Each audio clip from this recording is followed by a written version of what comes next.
Hello students, हम chapter 14 को study कर रहे थे सेंटर स्टेट रिलेशंस। स्टूडेंट, अपने इस लेक्चर में हम पढ़ेंगे एक्स्ट्रा कॉन्स्टिट्यूशनल डिवाइसेस के बारे में। स्टूडेंट, हमारे कॉन्स्टिट्यूशन में सेंटर और स्टेट के बीच में एडमिनिस्ट्रेटिव रिलेशंस को बनाने के लिए सेंटर और स्टेट के बीच में कोऑपरेशन और कोऑर्डिनेशन को प्रमोट करने के लिए सेंटर और स्टेट के बीच में कॉन्स्टिट्यूशनल डिवाइसेस को बनाया गया है। लेकिन स्टूडेंट, हमारी जो कॉन्स्टिट्यूशनल डिवाइसेस हैं ये ऐसी डिवाइसेस हैं जो कि हमें हमारे कॉन्स्टिट्यूशन के द्वारा प्रोवाइड की गई हैं, जिनके थ्रू सेंटर और स्टेट के जो एडमिनिस्ट्रेटिव फंक्शंस हैं उनको फ्लेक्सिबल बनाया जा सकता है, उनमें दोनों में कोऑपरेशन बनाया जा सकता है और सेंटर और स्टेट दोनों कोऑर्डिनेशन से अपने एडमिनिस्ट्रेटिव फंक्शंस को इम्प्लीमेंट कर सकते हैं। लेकिन स्टूडेंट, इन कॉन्स्टिट्यूशनल डिवाइसेस के साथ ही हमारी कंट्री में सेंटर और स्टेट के बीच में जो कोऑपरेशन है, जो कोऑर्डिनेशन है, उसको प्रमोट करने के लिए कुछ एक्स्ट्रा कॉन्स्टिट्यूशनल डिवाइसेस को भी दिया गया है। स्टूडेंट, ये जो एक्स्ट्रा कॉन्स्टिट्यूशनल डिवाइसेस हैं इनमें इंक्लूड किया जाता है जो एडवाइज़री बॉडीज़ होती हैं और जो सेंट्रल लेवल पर जो भी कॉन्फ्रेंसेस की जाती हैं, जिससे कि सेंटर और स्टेट के बीच में उनकी जो भी एडमिनिस्ट्रेटिव फंक्शनिंग है उनको प्रॉपर बनाया जा सके और उसमें कोऑर्डिनेशन और कोऑपरेशन बनाया जा सके। तो स्टूडेंट, बेसिकली जो एक्स्ट्रा कॉन्स्टिट्यूशनल डिवाइसेस हैं उनका मेन एम यही है कि सेंटर और स्टेट के बीच में कोऑपरेशन बनाया जा सके, कोऑर्डिनेशन बनाया जा सके, जिससे कि सेंटर और स्टेट आपस में जो अपने एडमिनिस्ट्रेटिव फंक्शंस हैं उनको अच्छे से फंक्शन कर सकें, उनको अच्छे से इम्प्लीमेंट कर सके। स्टूडेंट, अगर हम एक्स्ट्रा कॉन्स्टिट्यूशनल डिवाइसेस की बात करें तो उनमें आती हैं एडवाइज़री बॉडीज़ और साथ ही सेंट्रल लेवल पर जो कॉन्फ्रेंसेस की जाती हैं सेंटर और स्टेट के बीच में कोऑपरेशन को बढ़ाने के लिए। तो स्टूडेंट, ये जो एडवाइज़री बॉडीज़ का जो कॉन्सेप्ट है और जो सेंट्रल के द्वारा जो कॉन्फ्रेंसेस का जो ऑर्गेनाइजेशन है, जो टाइम पर सेंट्रल लेवल के द्वारा, जो सेंट्रल गवर्नमेंट के द्वारा जो कॉन्फ्रेंसेस का जो ऑर्गेनाइजेशन किया जाता है, जो कॉन्फ्रेंसेस को हेड किया जाता है सेंट्रल लेवल पर, ये हमारी एक्स्ट्रा कॉन्स्टिट्यूशनल डिवाइसेस का ही पार्ट है। स्टूडेंट, अगर हम अपनी ये जो एक्स्ट्रा कॉन्स्टिट्यूशनल डिवाइसेस हैं इनमें एडवाइज़री बॉडीज़ को देखें तो स्टूडेंट, जो नॉन कॉन्स्टिट्यूशनल एडवाइज़री बॉडीज़ हैं जिनके थ्रू हमारे सेंटर गवर्नमेंट और जो स्टेट गवर्नमेंट है इनके बीच में कोऑपरेशन और कोऑर्डिनेशन को इम्प्रूव करने की कोशिश की जाती है। तो स्टूडेंट, ऐसी नॉन कॉन्स्टिट्यूशनल एडवाइज़री बॉडीज़ हैं जिनको कि एक्स्ट्रा कॉन्स्टिट्यूशनल डिवाइसेस भी कहा जाता है। स्टूडेंट, अगर हम नॉन कॉन्स्टिट्यूशनल एडवाइज़री बॉडीज़ की बात करें तो उनमें आती है नीति आयोग। स्टूडेंट, जैसा कि हम जानते हैं कि नीति आयोग को पहले प्लानिंग कमीशन के नाम से जाना जाता था, लेकिन 2015 में जो प्लानिंग कमीशन है उसको एंड कर दिया गया और उसको नीति आयोग बना दिया गया। स्टूडेंट, उसका ट्रांसफॉर्मेशन कर दिया गया और उसको हम अब नीति आयोग के रूप में जानते हैं। स्टूडेंट, इसके साथ ही ये नीति आयोग जो है ये क्या है, ये भी एक एक्स्ट्रा कॉन्स्टिट्यूशनल डिवाइस है, एक नॉन कॉन्स्टिट्यूशनल एडवाइज़री बॉडी है। स्टूडेंट, इसी प्रकार से जो कुछ other non constitutional advisory bodies हैं जो कि हमारे सेंटर और जो स्टेट गवर्नमेंट हैं उनके जो भी एडमिनिस्ट्रेटिव, उनके जो भी एग्जीक्यूटिव या जो भी लेजिस्लेटिव फंक्शंस हैं उनके बीच में कोऑपरेशन और कोऑर्डिनेशन को प्रमोट करती हैं।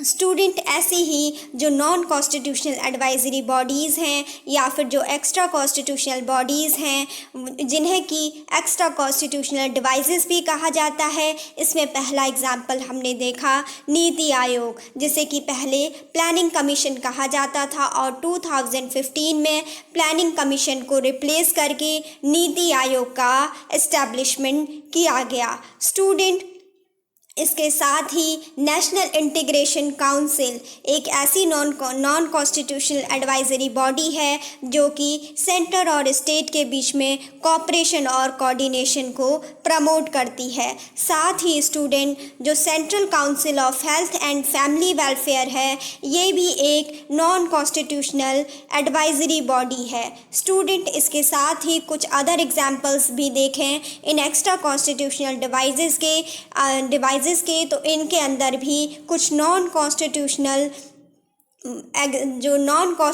जो एडवाइजरी बॉडीज़ हैं वो आती हैं। और इसमें ही जैसे the central council of local government, the zonal councils, the north eastern councils, the central council of Indian medicine, central council of homeopathy. Student ये सभी नॉन कॉन्स्टिट्यूशनल एडवाइजरी बॉडीज़ हैं। The transport development council, the university grants commission, ये सभी क्या हैं? Extra constitutional devices हैं और ये नॉन कॉन्स्टिट्यूशनल एडवाइजरी बॉडीज़ हैं जो कि सेंटर और स्टेट के बीच में कोऑपरेशन और कोऑर्डिनेशन को प्रमोट करती हैं।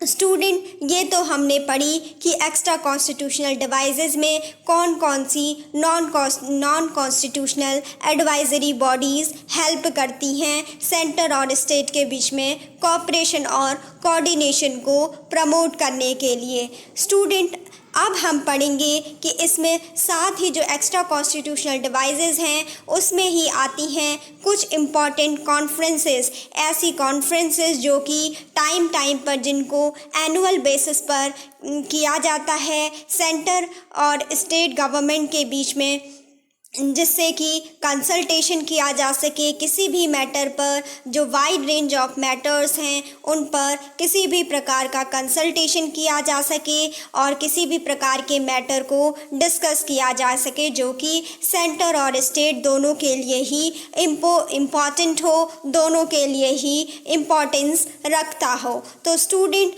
जो इम्पॉर्टेंट कॉन्फ्रेंसेस जो हेल्ड की जाती हैं एनुअल बेसिस पर या फिर जो भी ये कॉन्फ्रेंसेस हेल्ड की जाती हैं, ये भी हमारी एक्स्ट्रा कॉन्स्टिट्यूशनल डिवाइसेस का ही पार्ट है, जो कि कॉन्फ्रेंसेस सेंट्रल गवर्नमेंट के द्वारा हेल्ड की जाती हैं, जिससे कि सेंटर और स्टेट के बीच में जो भी अगर कोई भी मैटर हैं जिससे कि दोनों के लिए ही इम्पॉर्टेंट है उन पर डिस्कशन किया जा सकता है। स्टूडेंट ऐसी जो एनुअल लेवल पर एनुअली जो कॉन्फ्रेंसेस की जाती हैं सेंट्रल के द्वारा, स्टूडेंट उसमें सबसे पहला जो एग्ज़ाम्पल है वो है गवर्नर्स कॉन्फ्रेंस। स्टूडेंट जो गवर्नर्स की कॉन्फ्रेंस होती है उसको प्रेसिडेंट के द्वारा प्रिसाइड किया जाता है।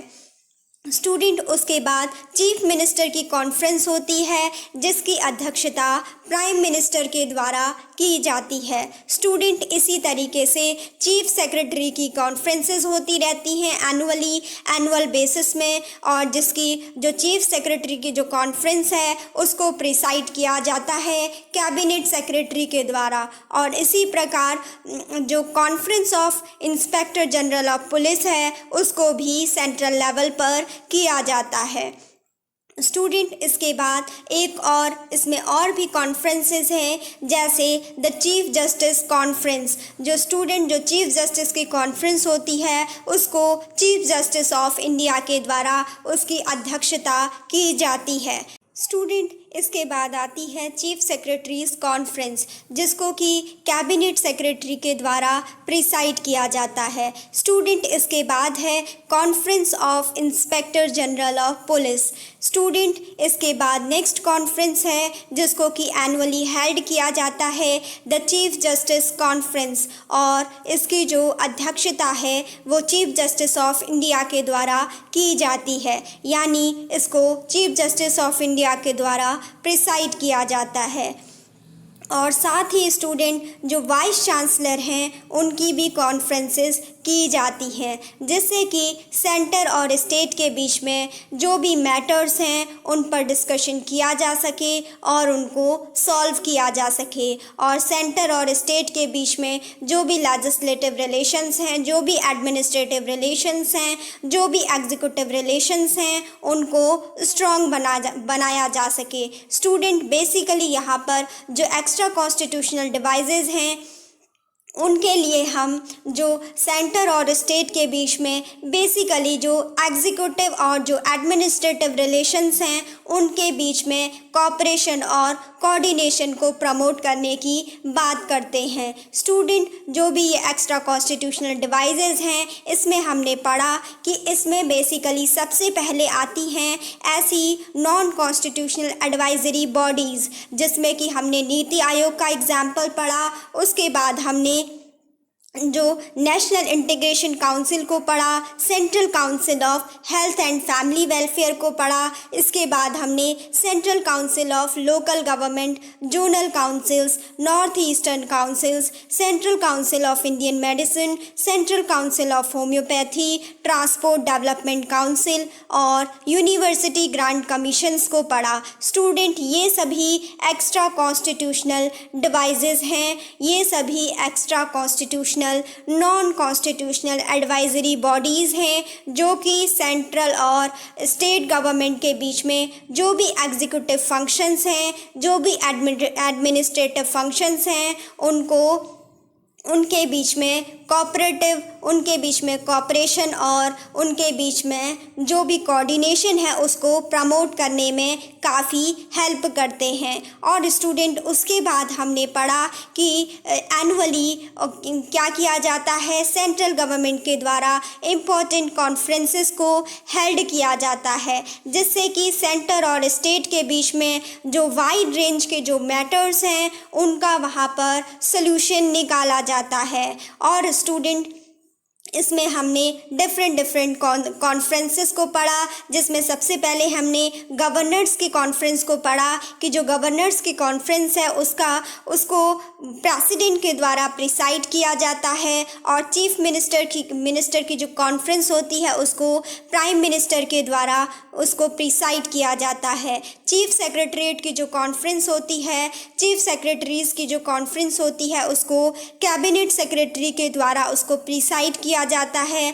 और conference of inspector general of police के द्वारा भी सेंट्रल लेवल पर कॉन्फ्रेंस को हेल्ड किया जाता है। और स्टूडेंट हमने पढ़ा कि जो चीफ जस्टिस हैं, जो चीफ जस्टिस की कॉन्फ्रेंस होती है उसको चीफ जस्टिस ऑफ इंडिया के द्वारा इसको प्रिसाइड किया जाता है, और वाइस चांसलर्स की भी कॉन्फ्रेंस को हेल्ड किया जाता है। स्टूडेंट बेसिकली ये जो भी कॉन्फ्रेंसेस हैं और जो भी ये एडवाइजरी बॉडीज़ हैं, इनके एस्टैब्लिशमेंट का मेन ऑब्जेक्टिव यही है कि इनकी हेल्प से सेंटर और स्टेट के बीच में जो एग्जीक्यूटिव रिलेशंस हैं, बेसिकली जो एडमिनिस्ट्रेटिव रिलेशंस हैं, उनको मजबूत बनाया जा सके, उनको स्ट्रेंथ प्रोवाइड कराई जा सके।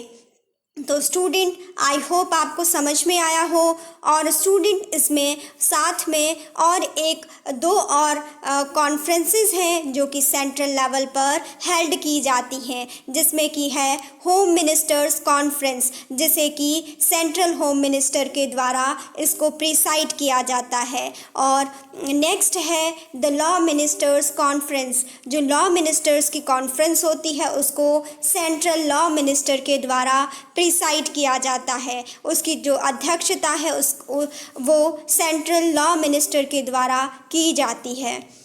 तो स्टूडेंट ये सब हमने एक्स्ट्रा कॉन्स्टिट्यूशनल डिवाइसेस के बारे में पढ़ा, जिनका बेसिकली मेन ऑब्जेक्टिव यही है कि सेंटर और स्टेट के बीच में जो भी एडमिनिस्ट्रेटिव रिलेशन हैं, जो भी एग्जीक्यूटिव रिलेशंस हैं, उनको स्ट्रेंथ प्रोवाइड कराई जा सके और सेंटर और स्टेट के बीच में कोऑपरेशन और कोऑर्डिनेशन को बढ़ाया जा सके।